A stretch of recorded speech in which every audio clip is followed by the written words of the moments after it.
Kua whakawhiwhi tohu te Premier ki etahi taiohi o te rohe o Waitakere, mō tā rātou whakaoti pai I te hōtaka taiohi nā te Premier tonu I whakatū. Me te aha I reira ngā whetū pi ariari e tautoko ana I te kaupapa. Ko te tikanga ia kia tai atu hoki te minita I ngā take taiohi a Paula Bennett, engari au ware ake. He timatanga a mai he o tinga whakahirahira. I tūtaki tuatahi ai e nei taiohi I a rātou anō, I te mane kua hipa, no te rānei kua piritahi rātou. He mea whakapakari ahau. It's like meeting cool people and free food.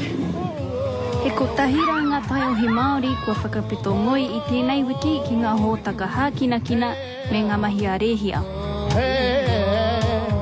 Ngā whetū katoa e mea ana kia puruanga rauemi ki ngā puna āwhina taiohi.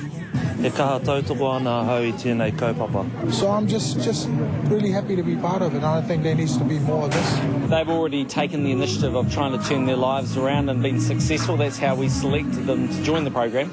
And now hopefully they're seeing that there's a better way out there than breaking the law. He tito waiata he tākaro ki ngā mangu katoa ngā mahi, engari he whainga noa e tehi. Not much Māori get to shake the Prime Minister's hands. Yeah. Tā te mea butcher, he au hau, he raru hau.